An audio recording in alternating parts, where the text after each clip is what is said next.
welcome Melissa-Nelson-Baldwin to Hemp Barons. Thank you so much for being with us today. Hi, thanks for having me. Now, you, my dear, are coming to us from Kansas, where you have opened and already been in the hemp business for some time as it relates to hemp extracts and, of course, cannabidiol or CBD.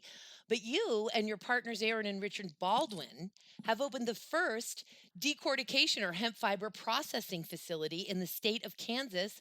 And I simply cannot thank you enough. What brought you to hemp fiber, my dear? We kind of have to start at the beginning, like a quick little rundown about who we are and what we do. So my background is in crop research, and then my husband and my brother-in-law are fourth generation farmers in this area. So we did our conventional crops of corn, wheat, soybeans, milo, but we were always looking for a niche crop. So for example, we grew tough grass because we had hay horse people out in Colorado that used it for hay. Well, we had a pivot that had low water, so we couldn't put a full season corn on it. So we started looking for different options, and then Kansas opened up the hemp side of things in 2019. And so both Aaron and Richard brought the idea to me that we team up and we have South Bend Industrial Hemp, and we do the farm is Aaron and Richard, my performance crop research, and then we mesh our skills together and create South Bend Industrial Hemp. So our passion, and why I said that, is because our passion is large scale agriculture. Circle K Farming Partnership in Great Bend. Yes, and so we love feeding the world. We love producing agriculture on a large scale. And so we saw fiber and grain as really the market that we wanted to be in. But in 2019, it was pretty non-existent. So we put in CBD, one for my research company, and two, because we understood that's kind of where the money was at that time before the market crashed. But we put in 80 acres of dryland hemp for fiber and grain. And we just wanted to learn about it. And so one of the big things that we do is really mitigate risk in this hemp industry, particularly in 2019 when we started. We really didn't know what to expect or really how to grow it efficiently.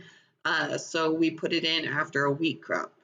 We harvested the wheat, and then that field was going to go to fallow. So we put in fiber and grain, and it was no risk. If you had no crop, we weren't going to grow anything on that ground anyway. So we weren't really out anything except for the cost of the seed and our time. In 2020, we also did CBD, but again, we dove in deeper to the fiber and grain. We thought we had an outlet in 2020 for our bales. Just like most things in the hemp industry, it fell through. So then we started punching the numbers, and we were like, why can't we do this? We see this as a bottleneck. Why not us? And so here we are. Here you are. So you needed a rotation crop, something to add into the rotation, a niche crop, as you say. So that's something that Circle K Farming Partnership was looking to do. Or I just now learned that Aaron and Richard, one is your husband and one is your brother-in-law. Which one is your husband? Aaron is your husband. Richard is your brother-in-law. And of course, as you have well spoken, the market for hemp CBD in terms of extract varieties certainly has crashed. We speak about it all the time on this show. And of course, I'm not sure how familiar you are with me or who I am in the hemp industry, but certainly in the multiple trade associations that I deal with, that is a constant topic. Having been in hemp for 30 years as an oil seed and fiber girl, of course, hemp extract varieties kind of blindsided us and hit us like a ton of bricks starting around 2013 and then moving on. But certainly, as much as we love hemp extract and love CBD and all of the cannabinoids and the many, many things and ways that they can improve our lives, it's the oil seed and fiber types that are going to provide economic stability for the farmer, that are really going to provide jobs and economic security, and certainly the environmental stability that we're looking for. for in the promise of hemp. And as you know, in Kansas, you also have human plant solutions, and I've interviewed Sam Spalita there, who is, making prosthetics and other things, some very innovative products there. But you are filling a tremendous need. I mean, talk about working in tandem and putting the cart before the horse or the chicken before the egg. And as I often say, we've been asking farmers to grow a crop for which there's very little infrastructure other than a saturated infrastructure for extraction. And we're asking in entrepreneurs and investors to invest in infrastructure for which there has been very little crop. But here we are, one foot in front of the other, working together. And you are such heroes and heroines there in Kansas, filling that need in that entire region of the country. Now, and of course, in Kansas, in 2019 and 2020, my understanding is that, just the vast majority, somewhere around 90% of all of the hemp grown was grown for extract.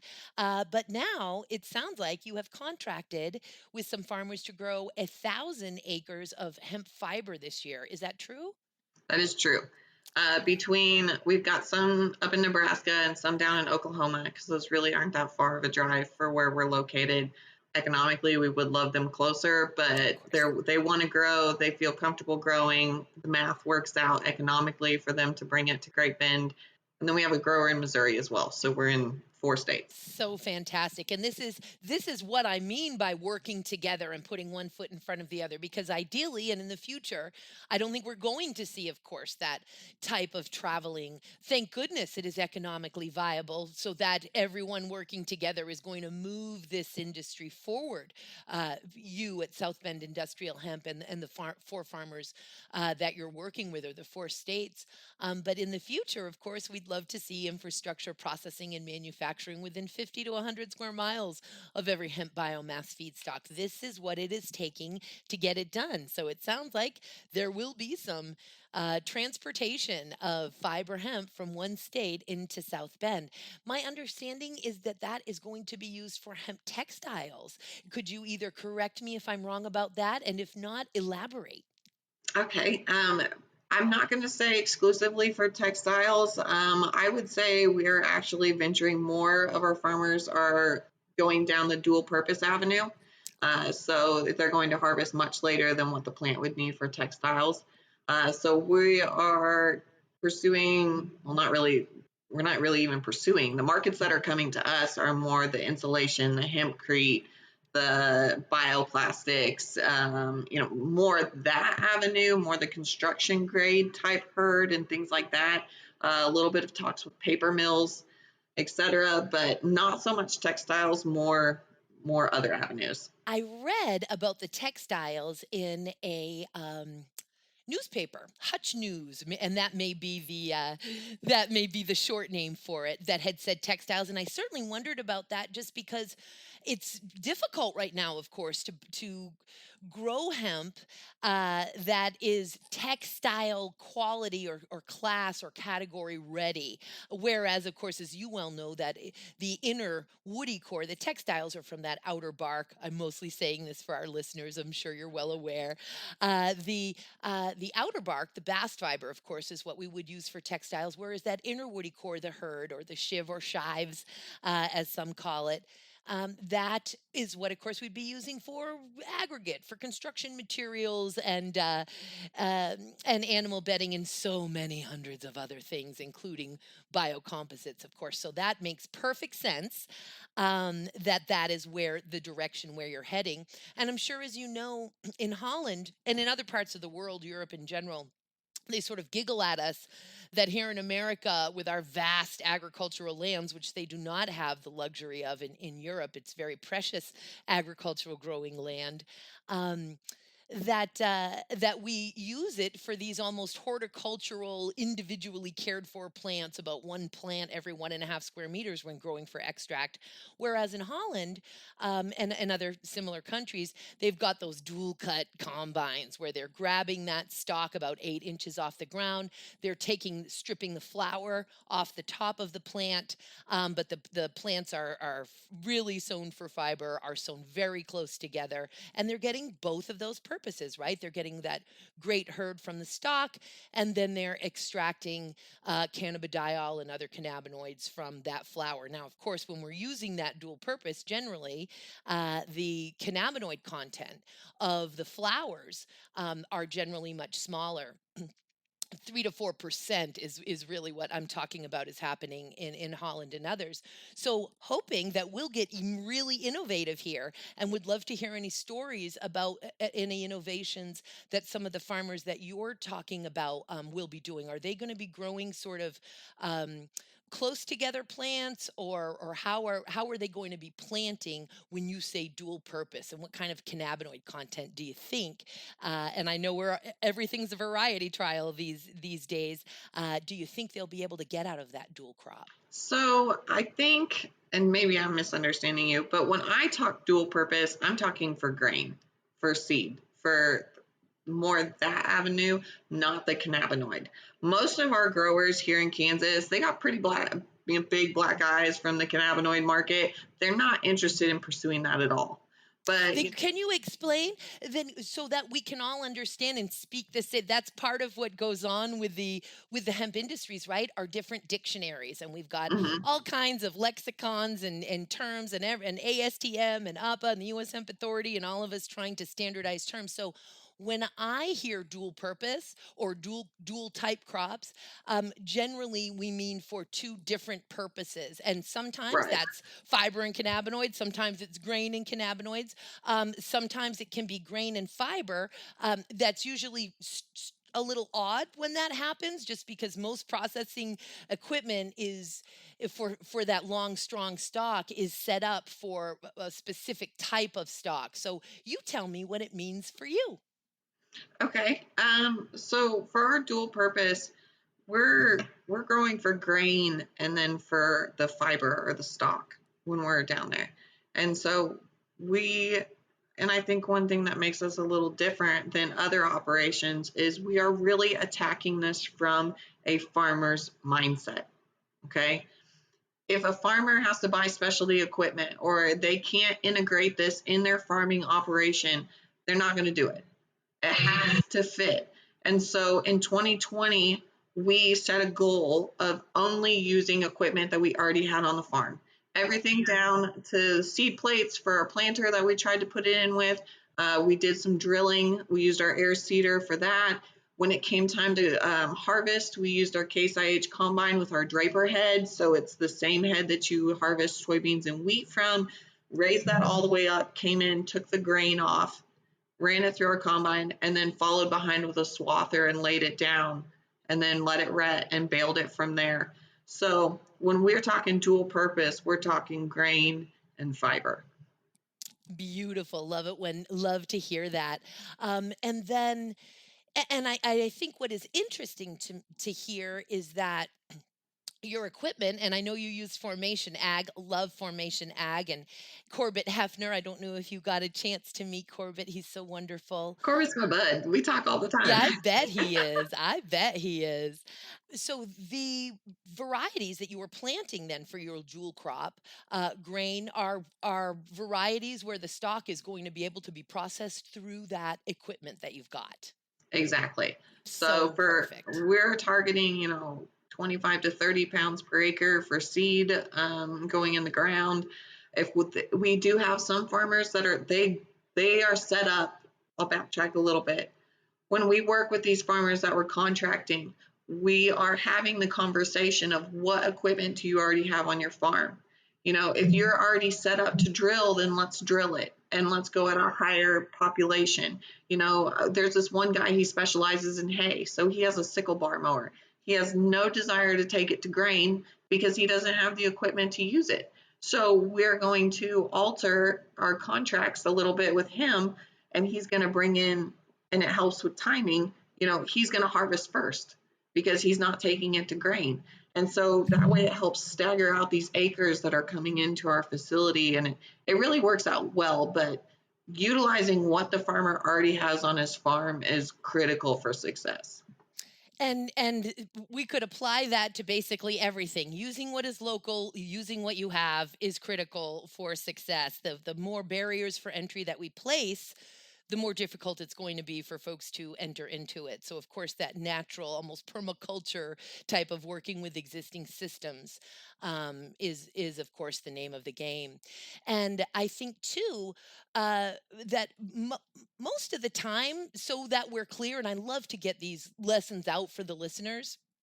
Most of the time, traditionally, and I love that you and as a crop scientist, so to speak, you are using a traditional term.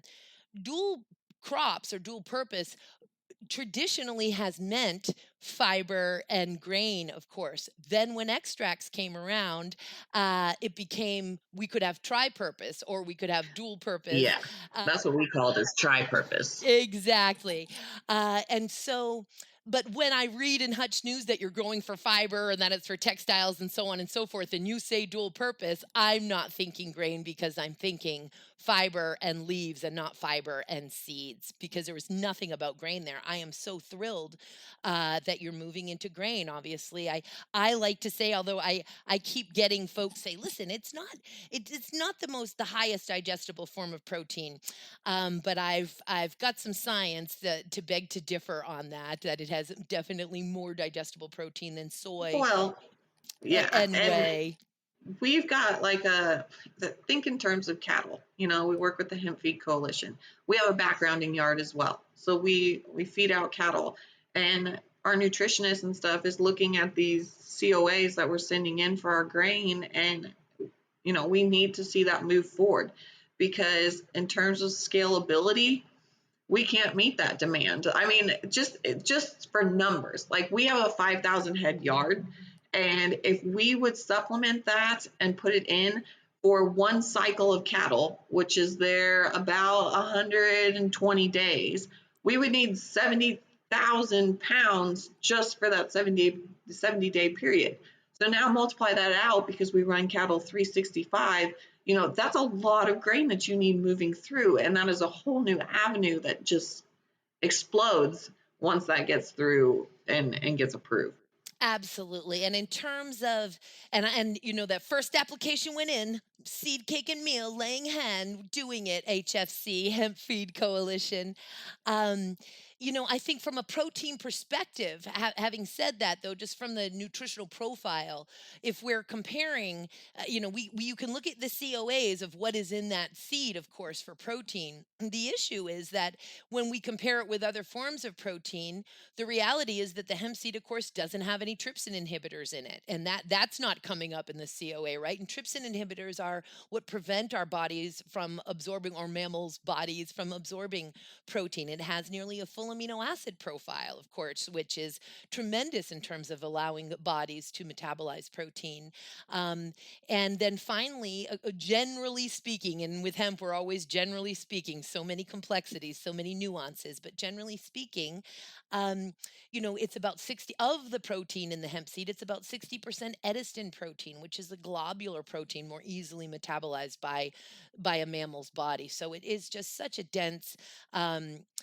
densely nutritious seed just on that aspect, and don't even get us started on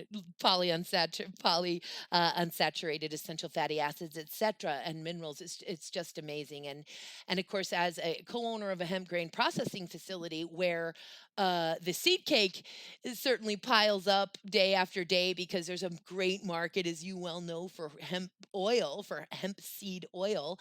And so those presses are always going. But what is the co-product? I never say byproduct of that oil. It's the seed cake. And because the hemp protein market for humans, although it has been generally recognized as safe, is not quite up there with the demand for hemp oil yet, that seed cake is just piling up in all of the processing facilities, and that's basically around the world. So it's just fantastic that you are working on these projects with your own cattle. That's what I'm understanding. Is that right? We're not feeding it to our cattle because it's not legal, and most of ours is customer fed, so they're moving on to the next part in the supply chain. So no, not for any cattle that we're selling or anything like that. We're staying within the law. I wouldn't expect you to be selling it, feeding it to cattle that you're selling, but it sounds like you had 500 heads. Yeah, it's conversations that we're having because you have to start getting people to think about these. When you get these nutritionalists and you get these people running yards, and like, for example, we have a yard here that has over 100,000 cattle. They've got more power and they're not even that big. Kansas is full of feed yards. And so if you can get the ear of some of these larger corporations that are known throughout the nation, like, that's when you start getting funding, and that's when you start getting backing, and that's really what the hemp industry needs. I You mean, are preaching to the choir, sister. You are preaching. Big Ag, please listen. If you're not listening now, you're going to be forced to listen because that's the way the climate's moving. That's the way the markets are yeah. moving, the climates are moving, and consumer demand is going to be moving that way too. So, the education campaign for nutrition and for fiber, of course. Thanks very much to Dr. Bronner, who basically paid about $1 million over the course of 10 years to do these massive Hemp History Week educational campaigns that went into stores all over the United States. They started to get bigger and bigger, and I think the last one was just absolutely tremendous, something around 1,600 events during that week. And that's all we have really had is our own individual grassroots efforts, and then some funding that has come in by philanthropists to sort of engage in these educational opportunities up until the very recent history, where now we've just got a tremendous coalition building, everyone from academia to private industry, to the nonprofits, to governments and regulators. It's just wonderful to see everybody working together. Any strategic partnerships that you want to share with the audience of what you're working with, of who you're working with at South Bend Industrial Hemp? Besides Formation Ag with our decorticator, we bootstrap this whole thing with our farm and what we do. And, we just mitigate risk. How much can you gamble? How do we do this? And so our biggest partnership has been ourselves and leaning in on each other. And it's been a learning process, and definitely a learning or little growing pains, maybe a few more than a little. I was going to say, that's generous. Hemping ain't easy. Yeah, hemping ain't easy. So, and I was wondering if, in really more along that partnership, because what I see in most states, is that farmers are working with their Department of Ag and a land grant university. Oh, yeah. Anything around that? So we work with the KDA. We're very transparent. Talk to Braden Hoke a lot. Just keep him in the loop. I've really enjoyed, since we've opened this processing facility, we're working a lot with our state fire marshal, because that's who oversees the processing facilities. He's an amazing individual because he didn't come in, he got dumped this whole hemp. And instead of like being really aggressive and he came in with an open mind. And he came to our facility and he just wanted to learn more about it, because he didn't even know our industry existed. All he thought was CBD, THC. And he looked at our equipment, went through our process, we showed him everything. And he was like, wow, like, you really have nothing to do with the chemical side of this. And it's like, yes, that's exactly what we're trying to promote and show, that this is just like any other crop, or at least what we're doing. It's just like any other crop. Only way more versatile. I'm sorry, I had to say. No, you're fine. It's been awesome to work with the state of Kansas, the Kansas Department of Commerce. They are extremely supportive of what we're doing. Great Bend and the economic development part of, they're cheering us on because we're bringing people into our community. We're starting new businesses, like, rural agriculture is dying. There's no easy way to put that. Family farms are going to the wayside. Small communities are slowly dying. And so having a revitalizing effort, bringing people to the community, like, that is so critical for us. And that's something that we really promote. Everything we try to do as local as possible.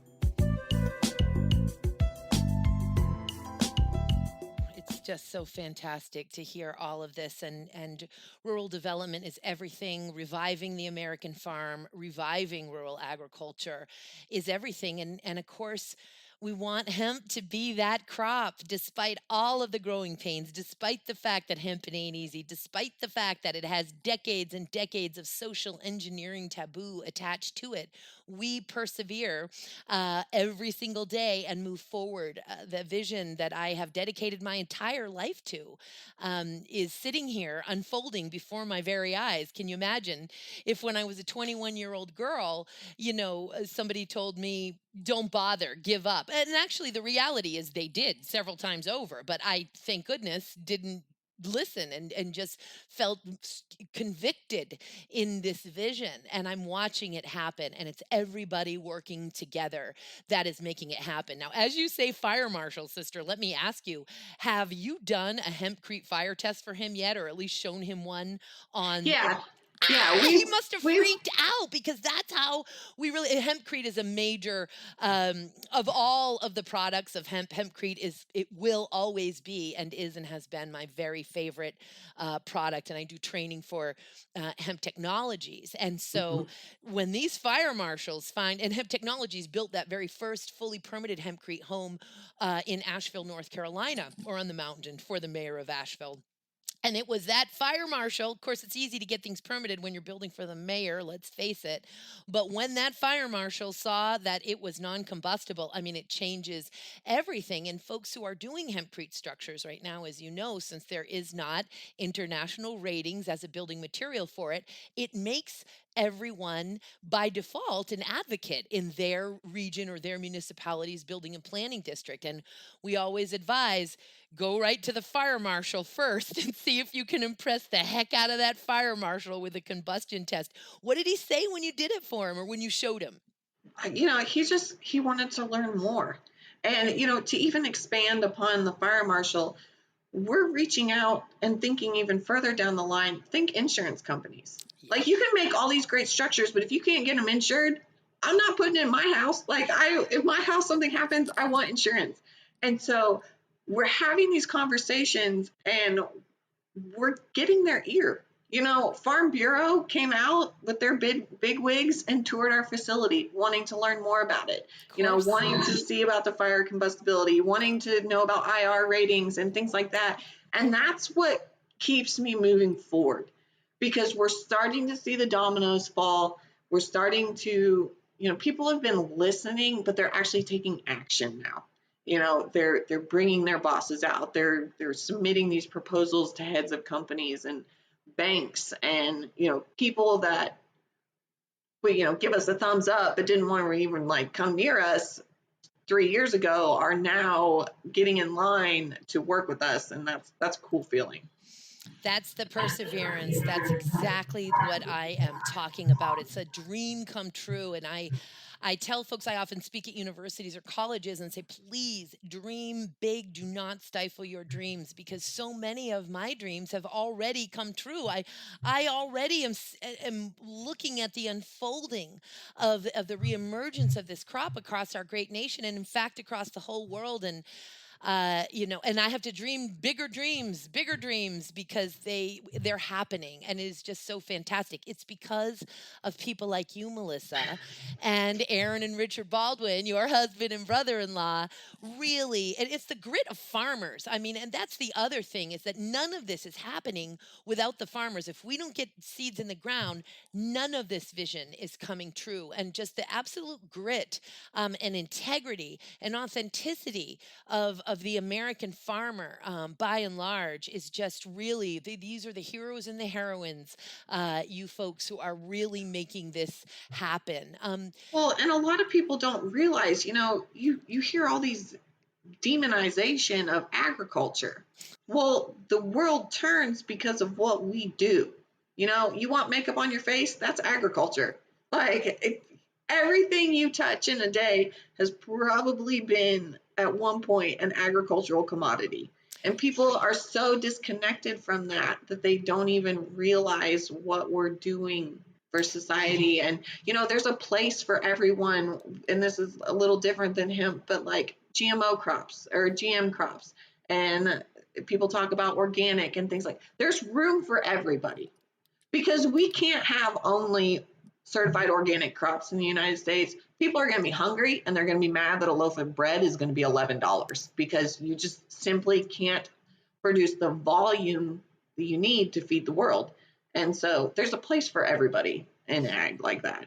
We are in an agricultural revolution that is absolutely, I think, finding its way towards harmony with the planet, whatever that looks like. That's the trajectory that we are on, despite what we may hear or see on the news and in society every single day.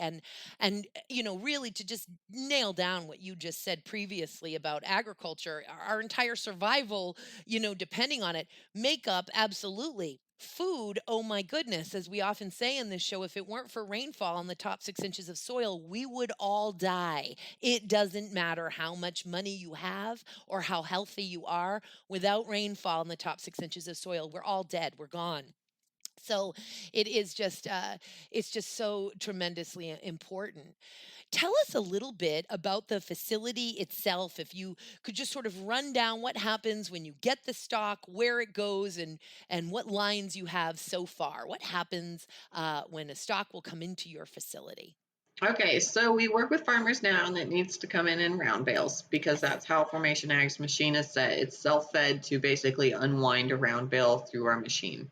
Once it comes in and it's dry and it's good to go, it gets loaded into the unwinder and basically slowly unwinds and creates a mat. And this mat is going to go through a series of rollers with different like tensile strengths and things like that are going to apply different amounts of pressure and basically strip that bast from your herd.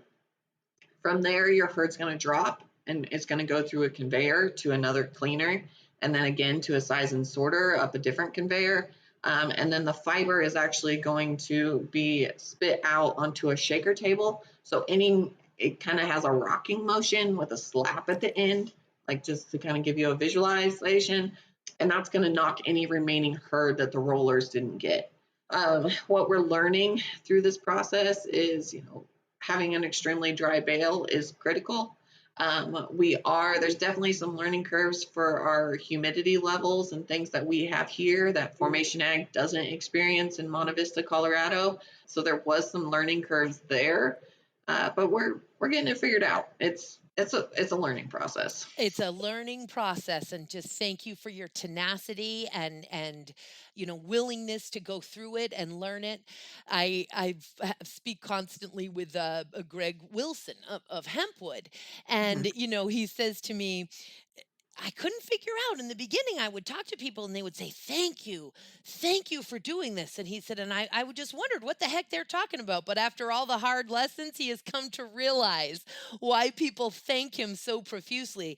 First guy in, oh my goodness, what you're going to learn. First folks in Kansas. I mean, first of all, you're one of the first folks in decortication and fiber processing at all in the United States, as you well know, but certainly first ones in Kansas. So thank you for learning these lessons, which can be difficult, which can be expensive, which can be discouraging. It's funny that you say that because it really didn't hit me. Like Aaron, Richard, and we've really just had our head down and we've been grinding, and we take the lumps and we learn from them. I'm super active on our social media page because people just want to follow our journey. I'm very transparent about the good days, the hard days, whatever. And I didn't realize everything that we were accomplishing until probably about a month ago when people from magazines and TV shows and all these things, and I'm like, why us? Like, we're just working, like we're just doing what we do. And then it was interesting to like relive the last 3 years and telling our story. And I'm like, wow, like we are doing something here. We are leaders, and it's a cool feeling. Oh, and I hope you drink it in, especially on those hard days, lady. And it's the same thing here. I'm working 12 and 14 hours a day. I don't get up every day and say, "Gee, what wonderful thing can I do for the hemp movement?" Hemp is frankly, I've got to find another word for it, but it's a slave driving plant. I mean, the hemp bosses me around. It's been bossing me around for 30 years, and it bosses me around every day, and I just do what it says. And then you get a lifetime achievement award or whatever. And what have I achieved? I've just been slaving away because that's what I'm supposed to do. And it is the most wonderful, rewarding, fulfilling work in the world. Just the joy that I get of hemp. It's just I can't express it in words. It lights me up. It gives me, other than my own children, my own two wonderful sons. It's hemp for me. Hemp is the love of my life. And so, of course, and I wanted to just make sure that the listeners knew, and I so appreciate the way you truly explained it for them. These rollers at the beginning of that process when you're processing the hemp, of course, is decortication. You're well familiar with that term. And that is the term, listeners, of the decortication, of separating the outer bark, the bast fiber, from the inner woody core. And then, so you folks are then collecting the hemp, the herd, as it were. Are you doing anything at all with the bast right now, or just trying to keep it for now? Or I know, because I didn't know if you have, as you may know, Maddie Mead, I'm going to say here, Hempatecture, they're opening up in Idaho, of course, for I believe it's non-woven mats or insulation. Are you doing anything with the bast fiber right now? We've got some people that are very interested. The hard thing right now is, just generally speaking, 75% is bass, or I mean, 25% is bass, 75% is herd. So in order to fulfill these large manufacturing orders, you gotta accrue a lot of bass, because it's not that heavy of a substance. So we have a baler right now, and we're just baling everything up, and we've got orders that we're just kind of waiting till we meet that demand, that weight demand, and get it to them. Wow. This is just so fascinating for me because I'm sitting here having this conversation with you, Melissa, and we're having a conversation about what it is really taking. I mean, I have goosebumps from head to toe right now of this is the grit. This is what if you see that hemp shirt, that rare hemp shirt that you can buy online or from some various, retailers here, what it took thousands and hundreds of thousands of acres of hemp, and then separating that bast from that herd and collecting that bast and then getting it to the manufacturing facility, and frankly processing it. Oftentimes you can't just take the raw bast, as you well know, to the manufacturer. There's certainly, if it's for textiles, far more further processing before it gets there. And so I'm just sitting here listening to, basically in real time, what is happening in the hemp movement in the United States via South Bend Industrial Hemp in Kansas, which is we're decorticating it, we're collecting it, and as soon as we get enough, we'll try to meet our first order. Keep growing it, let's keep moving. Oh my goodness, one foot in front of the other. You guys are phenomenal, Melissa, phenomenal. Thank you. Just incredible to be doing these things. And have you learned or met any of the folks at IND Hemp yet? Oh yeah, we love talking to them. I met them. I got to go to the Nebraska show. Corbett let me tag along and hang out in the booth and like talk to customers and stuff. Awesome. Because I know what I'm talking about. Like I'm in the combine. I'm in the heat of it, and so communicating with these farmers and things like that. Like I love sharing our story, and I can do it in a way that I can talk farmer, for lack of better words. And so anyway, I met farmers at the Nebraska Ag Show, the Iowa Ag Show. Just it's been a blast.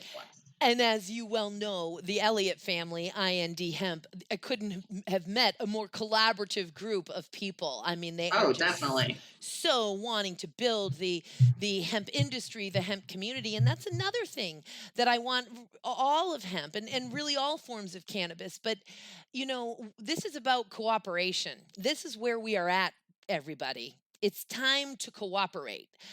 Mankind's only choice of survival is through cooperation, and it's only through cooperation. We talk about using the existing equipment that we have, but there are going to be times as innovation moves on, and as farmers maybe decide they do want to take a little bit of risk and expand, and there may be some equipment sharing. The bottom line is cooperation is what this plant is all about, and I just love that you. Yeah, we see that a lot. Like think the cotton industry. Not every farmer has $1 million cotton baler.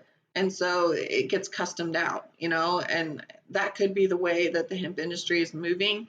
I wouldn't be opposed to that, but right now we're just making it work with what we got. So amen. Absolutely. Amen. Most definitely. And you are making it work, and learning your lessons along the way. Miss Melissa, is there anything that a question that you wish I'd asked that I didn't ask, or something that you want to make sure that the listeners hear from you as we come to the end of our time? And I sure can't wait to have you back on again. I know this went so fast. I think my biggest advice from what I've learned through the last 3 years and things like that, people come to us and they want to be involved in the hemp industry, and maybe they've never grown before. Like, this is the craziest part to me. People that have never been in farming ever in their life, they're like, I'm going to farm hemp. And I'm like, okay, that's a big learning curve. Like, I'm having a learning curve, and I've been in agriculture my whole life. So find your niche. I tell people you can be a mile wide and an inch deep, or you can really find your passion and go a mile deep and an inch wide. Find the part of the hemp that lights you on fire. And if that is growing, great. If that's manufacturing, pursue it. If that's education, get after it. You don't have to be a farmer to be involved in this. And so find your area and just chase it. God, amen to that. What is your passion? Hemp can fill it. Absolutely. Such fantastic advice. Boy, are we going to be watching South Bend Industrial Hemp. I am rooting you on. I am cheering you on. I'm sending second and third wins, Melissa. Thank you for everything that you and your partners, your husband and brother-in-law, Aaron and Richard, do for the hemp industries, for the hemp community, and especially for the farmers. Melissa, thank you so much for being with us on Hemp Barons today. Now I have goosebumps. This was just so much fun. Thank you.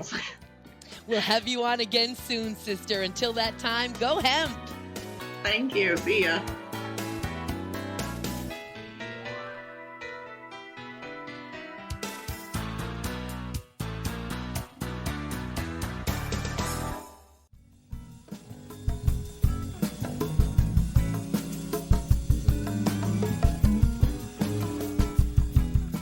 Hi, listeners. This is Maggie Kelly, co-host of the Cannabis Capital podcast, Blunt Truths from the Cannabis Economy. Join me and my co-host, Ross O'Brien, leading venture capitalist and the author of Cannabis Capital, How to Get Your Business Funded in the Cannabis Economy, as we go beyond the headlines and remnants of the green rush. If you're a cannabis investor or entrepreneur, join us for thought-provoking, elevated conversations on the cannabis economy. Cannabis Capital, the podcast, premiering Thursday, September 16th. Okay, so pretend that you're done. I'll say, can you hear me? Is this thing on? And you say, Ross, I told you we're not done with the promo yet. I love that you want to script an interruption. I think it's funny. Is it not funny? Do you guys disagree? I think a lot of things are funny.